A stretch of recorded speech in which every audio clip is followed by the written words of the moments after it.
Margaret Hale had always been the kind of woman who kept a family together even when the seams were already tearing apart.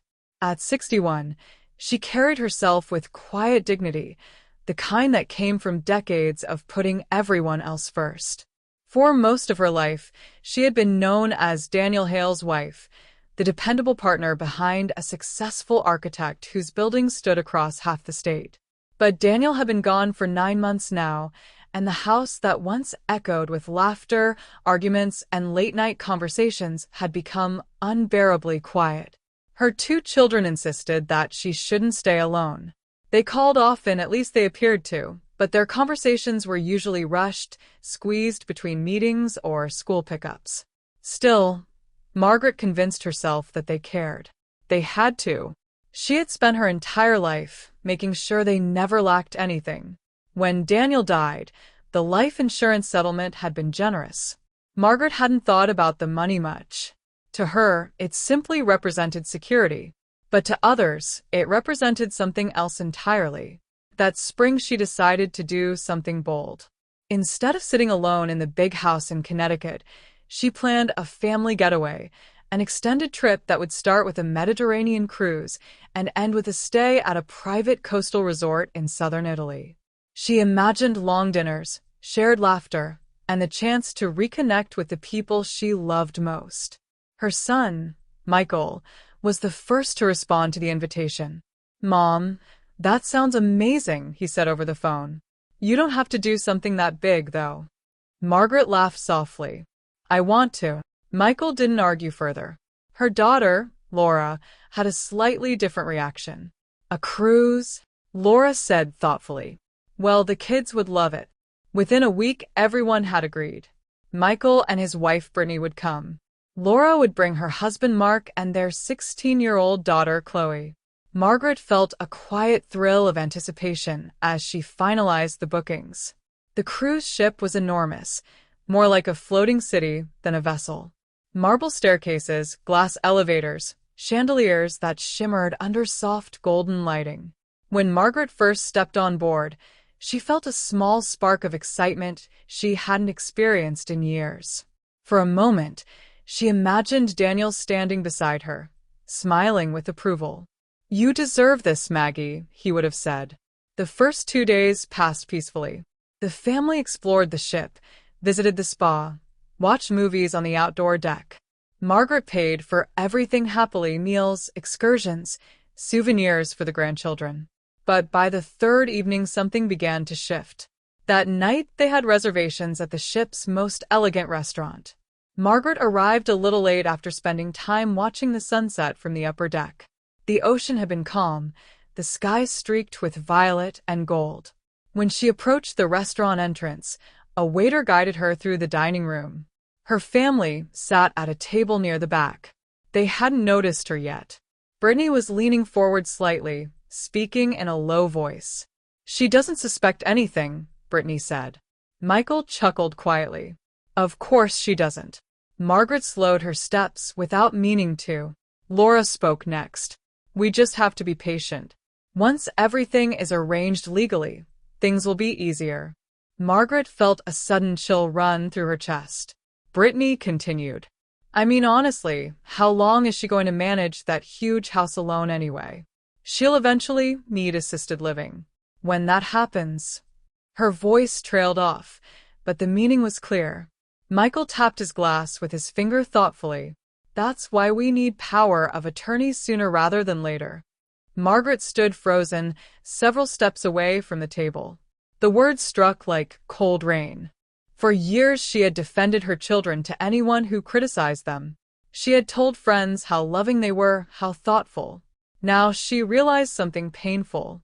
They weren't worried about her. They were planning around her. Laura suddenly looked up and noticed her standing there. "Mom." "There you are." Margaret forced a smile as she walked forward. "Sorry I'm late," she said gently. "The sunset distracted me." Brittany's smile appeared instantly, sweet but thin. "We were wondering where you were." Chloe, however, brightened when she saw her grandmother. "I saved your favorite bread," she said, pushing the basket closer. Margaret thanked her softly and took her seat. Throughout dinner, Margaret watched them differently. Michael spent most of the evening checking his phone. Brittany complained about the wine selection. Laura talked about real estate prices near her neighborhood. No one asked Margaret about the sunset. No one asked how she was feeling, except Chloe. "Grandma, do you want to come see the astronomy deck later?" the girl asked. Margaret smiled warmly. "Maybe tomorrow night." That evening, Margaret returned alone to her cabin. For a long time, she simply sat by the window watching the dark ocean move beneath the moonlight. At first, she felt only sadness. Then something else began to grow. Clarity. For 35 years, she had been the center of the family machine, the one who solved problems, paid for emergencies, smoothed arguments, and sacrificed her own dreams. But Daniel was gone. And perhaps the version of Margaret Hale who tolerated everything had left with him. Slowly, she opened her laptop. She began searching through the travel reservations she had made months earlier. 2 resorts appeared on the screen: the luxurious Amalfi Crest Resort and a modest seaside hotel several miles away. Margaret studied them for a long time. Then she picked up the phone. Her voice was calm. "Yes," she told the travel coordinator. "I'd like to make a small change to the reservations." When the call ended, Margaret leaned back in her chair. For the first time since overhearing the conversation at dinner, she smiled. The next few days passed normally, at least from the family's perspective. But Margaret had already begun setting something quietly in motion, something none of them expected. And when the cruise ended, they were about to learn a lesson none of them would ever forget. The final 2 days of the cruise unfolded beneath a surface calm that hid far more than anyone at the Wilson family table could have imagined. Margaret Hale moved through the ship like someone who had suddenly stepped outside her own life and begun observing it from a distance. She smiled when spoken to, laughed when laughter was expected, and nodded during conversations about excursions and restaurants. Yet something fundamental inside her had shifted. The hurt from what she had overheard still lingered, but it had hardened into resolve. That morning, the family gathered for breakfast in the buffet lounge overlooking the ocean. Sunlight spilled across the polished floor while passengers carried plates stacked with pastries and fruit. Chloe sat beside Margaret, excitedly describing a snorkeling trip she wanted to try when they reached Italy. Michael, meanwhile, scrolled through emails on his phone while Brittany studied the dessert section of the breakfast menu. Laura leaned across the table. "Mom, after we get back home, we should really talk about the house," she said casually. Margaret stirred her tea. "Oh, well," Laura continued, "it's just a lot for one person. The stairs alone could become dangerous." Mark nodded in agreement. "There are some great communities for retirees," he added. "Really comfortable places." Margaret noticed how Brittany avoided her eyes but listened very carefully. She understood now. They weren't discussing possibilities. They were planting ideas. Margaret lifted her cup and took a small sip. "I'll think about it," she said calmly. Michael seemed relieved. "Good. We just want to make sure you're taken care of." Margaret said nothing more. Inside, however, the quiet plan she had started forming the night she overheard their conversation was becoming clearer with every passing hour. After breakfast, Margaret excused herself and headed toward the concierge desk on the ship's upper level. The concierge, a young woman with dark hair tied neatly in a bun, greeted her warmly. "Good morning, Mrs. Hale. How can I assist you today?" Margaret lowered her voice slightly. "I'd like to confirm the adjustments I requested yesterday." The concierge checked her computer. "Yes. Everything has been updated exactly as you asked." Margaret nodded slowly. "And the transportation arrangements?" "Already scheduled," the concierge replied. "The drivers have the instructions." Margaret allowed herself a small smile. Perfect. When she returned to the pool deck later that afternoon, the family was lounging beneath umbrellas, sipping cocktails. Brittany waved her over. "There you are. We thought you disappeared." Margaret sat down beside Chloe. "Just taking care of a few small details." "Vacation shouldn't involve paperwork," Brittany said with a playful laugh. Margaret looked out across the endless water. Sometimes details matter. Chloe glanced at her curiously, sensing something unusual, but not understanding what.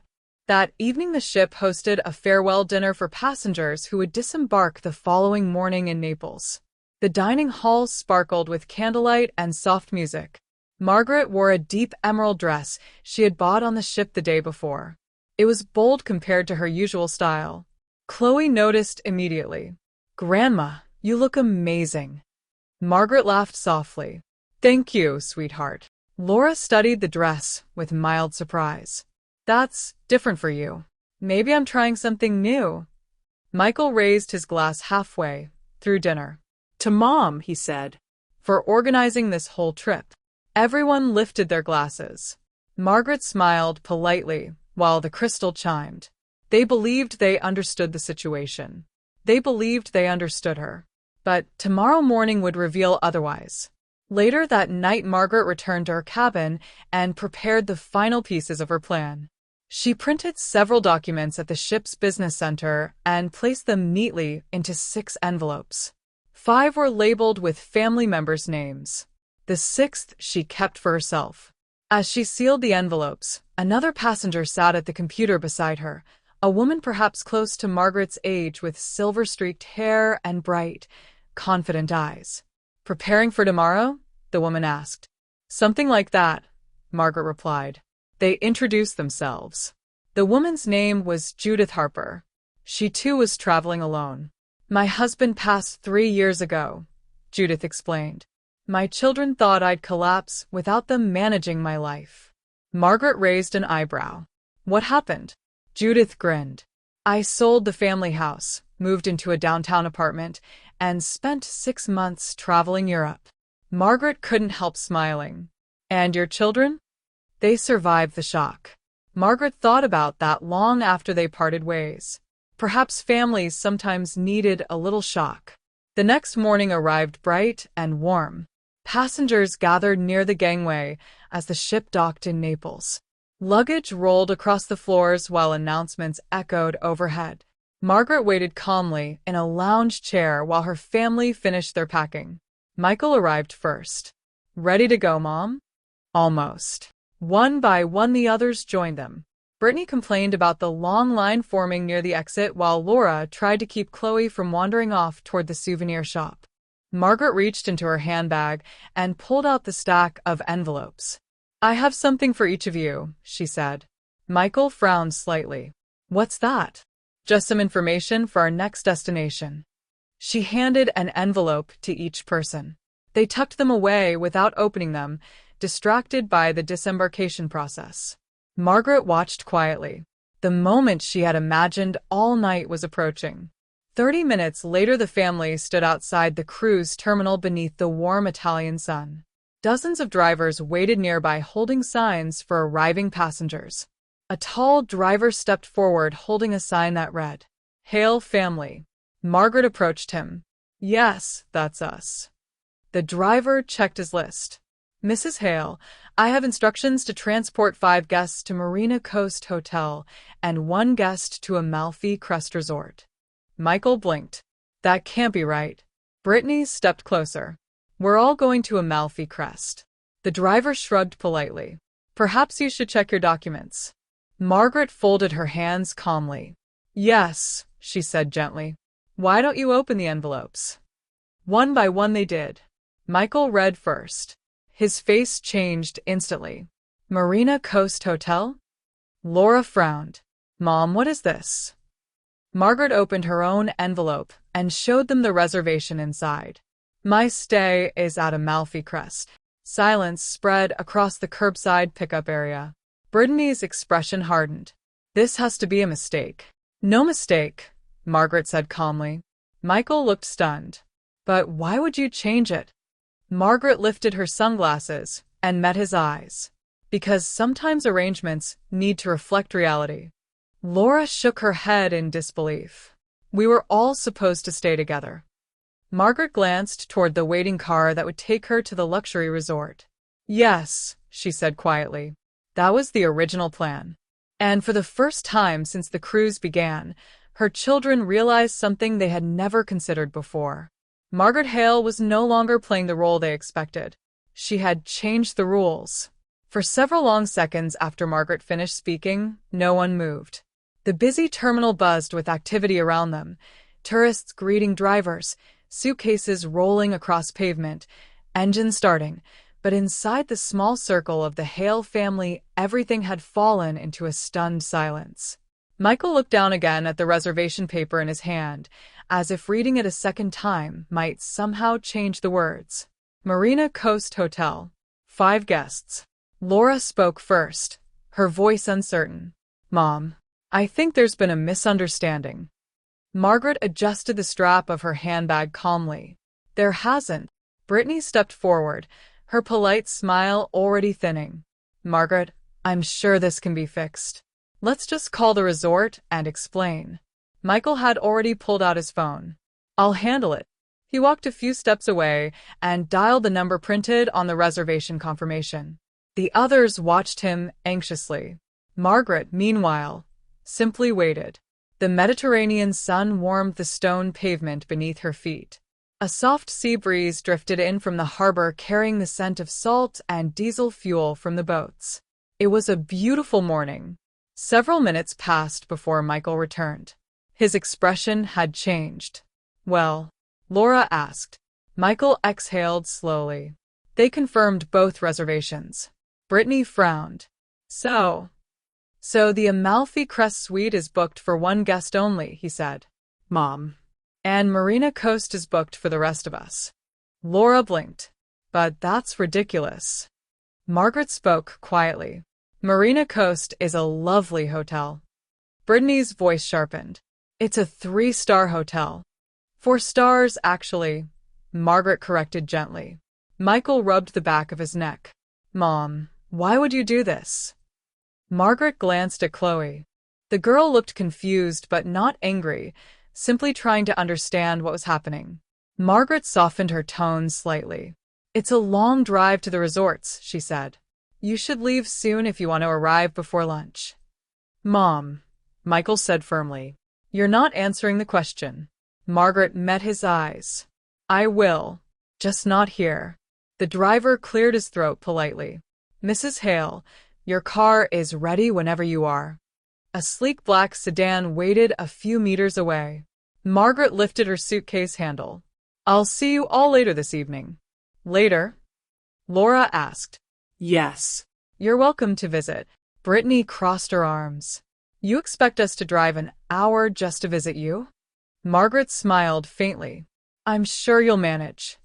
Before anyone could protest again, she turned and walked toward the waiting sedan. Michael stood frozen on the curb. He had never seen his mother walk away from an argument before. As the car pulled into traffic, Margaret glanced once through the rear window.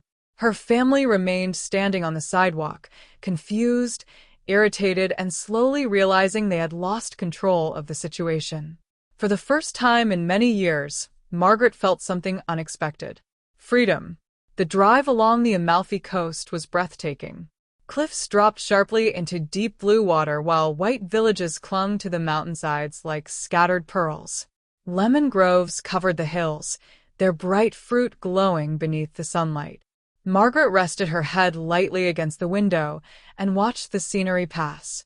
For decades, she had organized vacations for everyone else, choosing destinations that pleased the children, booking hotels that suited family budgets, arranging schedules around everyone's preferences. This trip was different. For once, she had chosen something simply because she wanted it. The car finally passed through tall iron gates. A sign beside the entrance read, Amalfi Crest Resort. The resort looked almost unreal. Terraces of white stone stepped down toward the ocean, surrounded by flowering gardens and tall cypress trees. An infinity pool shimmered beside the cliff edge, while elegant guests strolled across marble walkways. Margaret stepped from the car and took a deep breath. The air smelled of citrus blossoms and salt water. A concierge greeted her with a warm smile. Welcome, Mrs. Hale. We've been expecting you. Inside the lobby, everything gleamed. Polished marble floors, soft music, enormous windows overlooking the sea. The concierge handed her a room key. Your suite is ready. If there is anything you need during your stay, please let us know. Margaret entered the elevator and rode up to the 4th floor. When she opened the door to her suite, she stopped in the doorway. The room was enormous. Sunlight poured through floor-to-ceiling windows. A private balcony overlooked the Mediterranean. Fresh flowers decorated a table beside a chilled bottle of champagne. Margaret walked slowly across the room. For years she had taken care of everyone else's comfort. Now she stood in a place designed entirely for her. She stepped onto the balcony. The sea stretched endlessly to the horizon. Margaret closed her eyes and allowed herself a long, steady breath. Somewhere in the distance, she imagined Daniel's voice. Well done, Maggie. Back at Marina Coast Hotel, the mood was considerably less peaceful. The building itself was perfectly pleasant. Clean rooms, a view of the beach, a small pool beside a restaurant. But the Hale family was in no mood to appreciate it. Brittany dropped her suitcase onto the bed with visible irritation. This is unbelievable.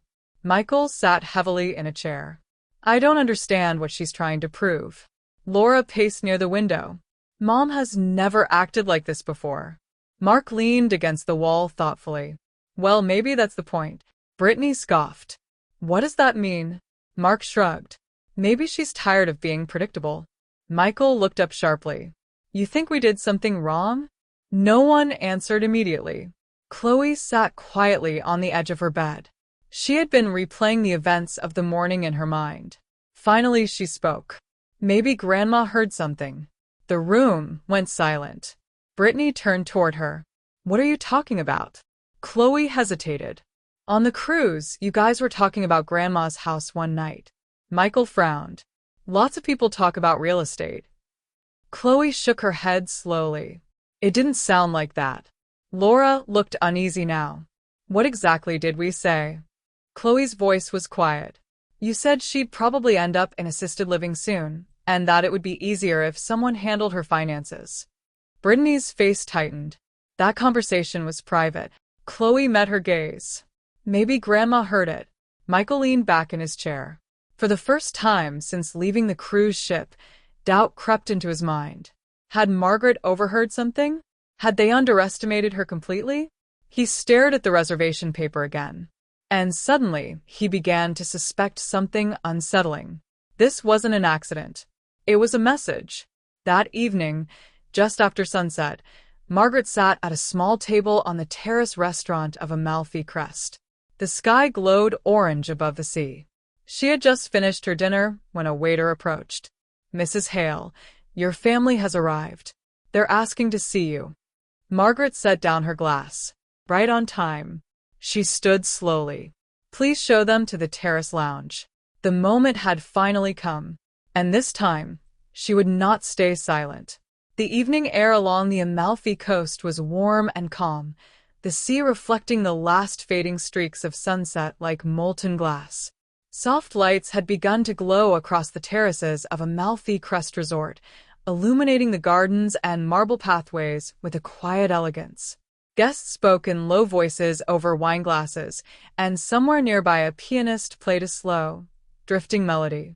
Margaret Hale walked toward the terrace lounge with steady steps. She felt surprisingly calm. For decades, difficult conversations had been something she avoided. She had always smoothed tensions, softened disagreements, and absorbed frustrations before they could grow into arguments.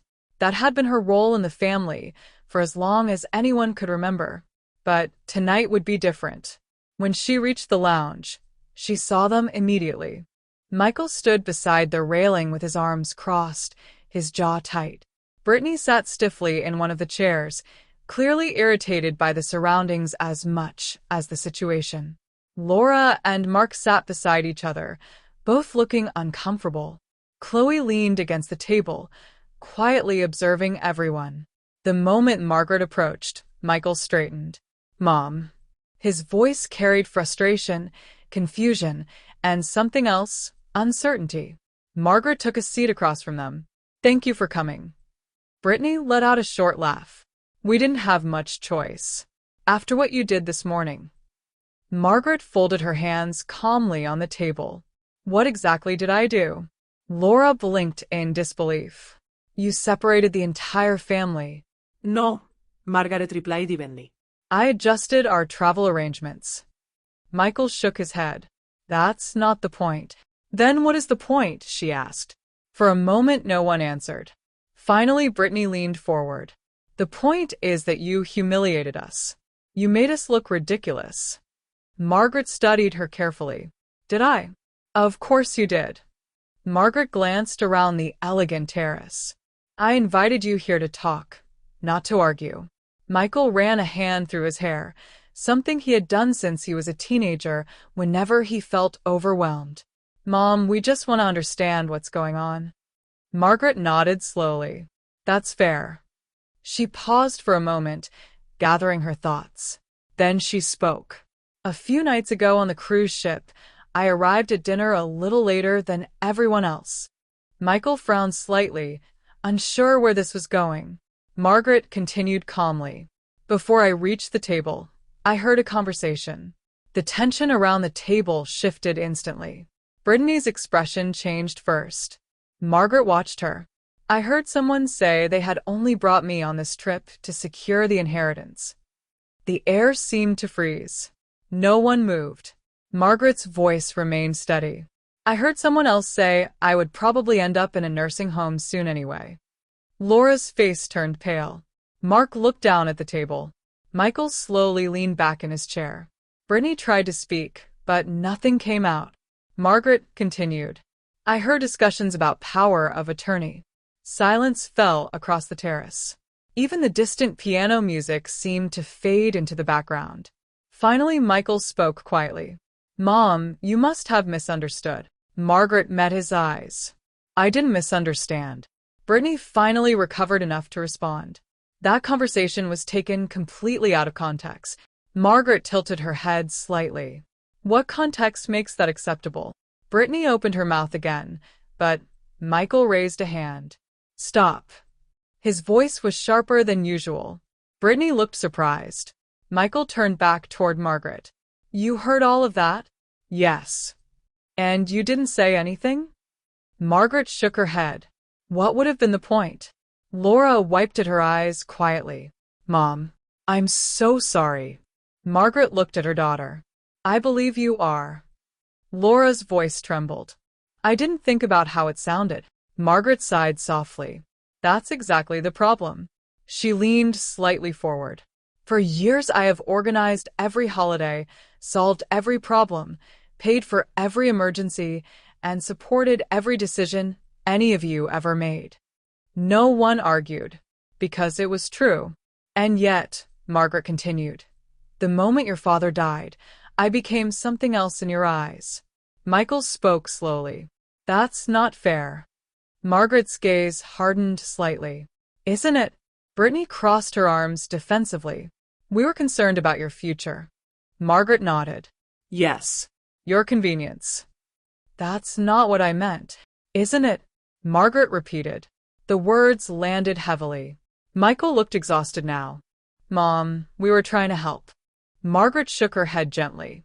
You weren't helping. You were planning. No one responded. The waves crashed softly against the cliffs below. Chloe finally spoke. Grandma, were you really that hurt?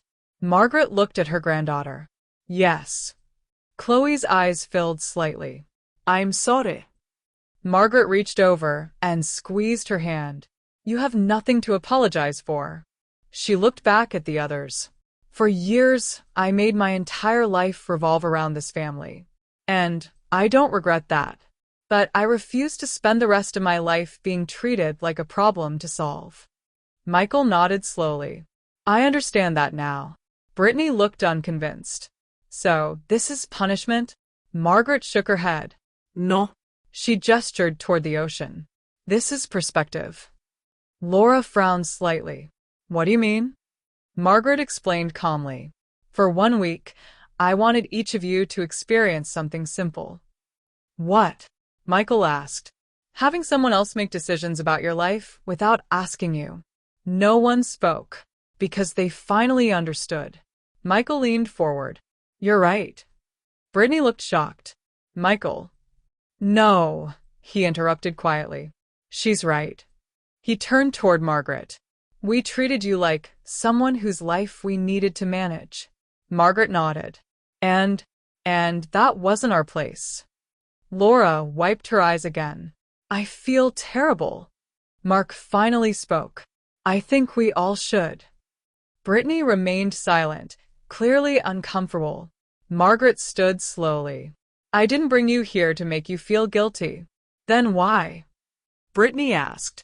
Margaret looked around the table. Because this is the last time I allow anyone to treat me as if my life belongs to them. The words were calm, but powerful. Michael stood as well. Mom, we can fix this. Margaret smiled gently. No. You can change. She glanced at Chloe. And that will be enough. The tension had not completely disappeared, but something important had shifted. For the first time in years, Margaret Hale was no longer simply the center of the family. She was an individual again, and everyone at that table finally understood it. As they prepared to leave, Chloe walked beside her grandmother toward the elevator. Grandma? Yes. Chloe hesitated. Can I stay here tonight? With you? Margaret looked down at her. Why? Chloe shrugged. I want to talk. Just us. Margaret smiled warmly. I'd like that. As the elevator doors closed, Margaret felt something she had not felt in a long time. Not anger, not sadness, but the quiet beginning of something new. A life that belonged entirely to her. The following morning dawned slowly over the Amalfi Coast, the sky shifting from deep blue to soft shades of gold as the sun climbed above the sea. From the balcony of her suite at Amalfi Crest Resort, Margaret Hale watched the horizon while holding a cup of freshly brewed coffee. The quiet of the early hour wrapped around the resort like a blanket. Only the distant sound of waves breaking against the cliffs disturbed the silence. Behind her, Chloe stepped onto the balcony, still wearing the oversized robe the hotel had provided. Her long hair was slightly messy from sleep, and she looked far younger in the morning light than she had the night before during the tense family meeting. Good morning, Grandma, she said softly. Margaret turned and smiled. Good morning, sweetheart. Did you sleep well? Chloe nodded as she sat down in the chair beside her. Better than I expected. They sat in comfortable silence for a few minutes. The sea stretched endlessly before them, calm and glittering beneath the rising sun. Finally, Chloe spoke. I'm glad I stayed. Margaret glanced at her. So am I. Chloe folded her arms on the table and leaned forward slightly. I've noticed something for a while, she admitted. Margaret raised an eyebrow. What's that? The way everyone treats you. Margaret didn't respond immediately. Chloe continued carefully. Ever since Grandpa died, it's like Mom and Uncle Michael started acting like they were in charge of everything. Margaret sighed quietly. Yes, I noticed that too. Chloe hesitated. I don't think they realized how obvious it was. Margaret gave a small smile. Sometimes people don't realize what they're doing when they're busy protecting their own comfort. Chloe studied her grandmother thoughtfully. Are you angry at them? Margaret considered the question. The answer surprised even her. No, she said slowly. I was hurt. But anger, no. Chloe tilted her head. Why not? Margaret looked out at the sea again. Because anger keeps you tied to the past. And I'm more interested in the future now. Chloe smiled slightly. I like that answer. They finished breakfast on the balcony while talking about Chloe's plans after high school. Unlike the rest of the family, Margaret didn't offer instructions or expectations. She simply asked questions and listened. That alone made Chloe feel understood. Later that afternoon, Margaret and Chloe walked through the resort gardens together. Lemon trees lined the pathways, and colorful flowers spilled over the edges of stone walls. The Mediterranean breeze carried warmth and the faint scent of citrus. While they walked, Margaret's phone buzzed. It was a message from Laura. Mom, can we talk today? Margaret stopped for a moment, and read the message again. Chloe looked up at her. Everything okay? Margaret nodded. Your mother wants to talk. Chloe smiled knowingly. That's probably a good sign. Margaret sent a short reply.